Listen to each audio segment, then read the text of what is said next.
ናይ لمعንቲ ቡዴና ሓፃረን ፀፍፍትን ብዙሕ መልእኽቲ ዘለዋ እያ ነዘን ቡዴ ከየንውሐልኩም ኢለ ኣሕፂረ እየ ምፅያ ዘለኹ እና ካብ መጀመርያ ክሻዕ መጨረሻ ብፅምዋ ክሰምዕዋ ተስፋ ይገብር ለ4 ደቂቃ ኢልኩም ኮይ ትቆራርፅዋ ርግፀኛ እየ እና ሰብስክራይብ ዘይገበርኩም ሰብስክራይብ ላይክ ዘይገበርኩም ደሞ ላይክ እናገበርኩም ምትባዓኹም ሰላማ ሰላምታ ይረሳዕኹ ኣብ ዘለኹምዎ ሰላምኩም ይብዝሕለይ ፍትዋ ቤተሰብ ከመይ ኣለኹም ደሕና ዲኹም ኣነ ደሓን እግዚአብሔር ይመስገን ከምዛ ኣነ ደሓን ዘለኹዎ ደሞ ደሓን ክትኮና ኩሉ ሸዓት እምኒተ እዩ እሽን በሃር لمعንቲ ብፍልይ ዝበለት ሓፃር መንገዲ መፅኩም ዘለኹ ብዙሕ መልእኽቲ ከዓ ኣለዋ ሰምዕዋ ኢኹም ፍትዋተይ እማ ናይ لمعንቲ ያው ምስቲ ረመዳን ምዃኑ ግዜ ክሓፅረና እንትንገብረና ብዙሕ ይብለና ድዩ እና ኣዛን እሽተይ ግዜ ዝረኸብኩም ዋህ ክሰምዕዋ ኢኹም ልብል ተስፋ ኣለኒ ብሓፈሻ ለኩለኹም ትኹን ሒዘልኩም መፅኒኹ ማለት እዩ ከምዚ ትሪኡ ኣለኹም ደሞ ናይ لمعንቲ ቡዴና ፀጉረይ እናስተኻኸልኩ እያ ክትከውን መጀመርያ ኩለኩም ዝፈቲ ናይ ፌስቡክ ወይ ቤተሰብ ብኢሞ ድዩ ብመሰንጀር ድዩ ብዋትስኣፕ ሁሉ ለሎ ሚድያ እንዳዋወል ነበርና ንፀሓሓፍ ነበርና ኣብዚ ሰሙን እዚ ኣጋጣሚ የለኹ ጠፊእ ኣለኹ ኣነ ሓንሳንሳት ዊዳ ኣድማይ ቡዴ ሰዲደልኩም ነይረ ንዓኣ ክብል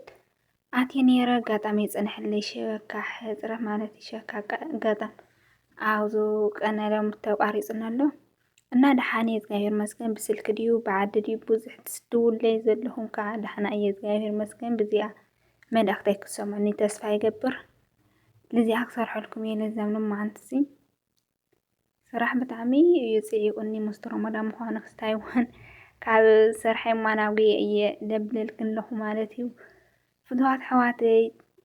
ዘለኽዎ ድማ ክትርድለይ ተስፋ ይገብር እንታይ ኮንኪ ላበይ ጠፊእኪ ገለ ትብሉኒ ይቅርታ እናበልኩ እየ ኣለኹ እግዚአብሔር ይመስገን ደሓን እየ ለጊዜኡ ስልከይ ዓፅየ ኣለኹ ኣጋጣሚ ማለት እዩ እና ሸበካ ብዙሕ ኣይብለይን እኒአኹ ብኸምኡ ድዩ ብኸሊእ ድዩ በቃ ምስቲ ስራሕ እንት ምዃኑ ለሲ በቃ ኣለኩም ሓደ ሻዕ በቃ እኒኦ ምስ ነብስካ ተብለሉ ግዜ ኣሎ ሓቀይ ትመርፀሉ ማለት እዩ እና ለጊዜኡ ሸበካ የለኹ ካብ ሚድያ ንእሽተይ ርሕቕ ኢለ ኣለኹ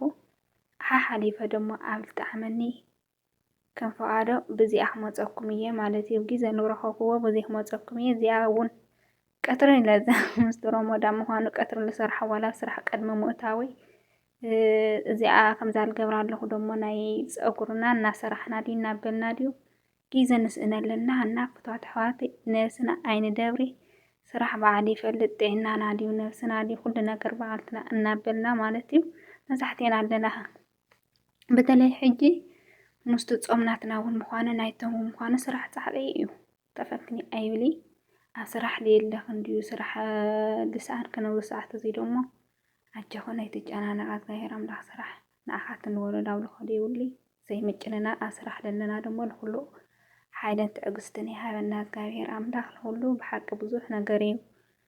ኣብዛ ዓዲ ብዓዲ ትበልካ ትሪእዎ ኣለኹም ንዓድና ኩነታት ኣብዚ ሚድያ ተበልካ እውን ብዘይካ ሕማቕ እምበር ፅቡቕ ዘይትሪእሉ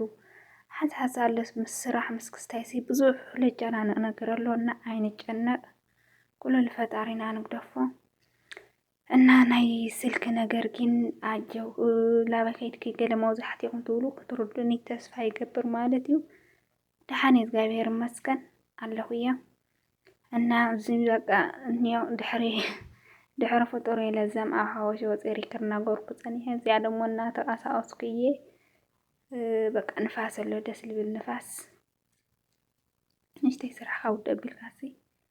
ንእሽተይ ምልተብል እሞ ደስ ትብለካ ኣሎ ግዜ ማለት እዩ እና እግዚአብሔር ይመስገን ኣነ ደሓን እየ ደሓን ክትመስካትኩም ደሞ እዚኣ ሰላምታ ይሕልፈልኩም ለኹ ፍትዋት ኣሕዋተይ ኣብ ዘለኹምዎ ሰላምኩም ብዙሕ ትርፍ የለለይ ክሻዕ ንመፀኩም ማለት እዩ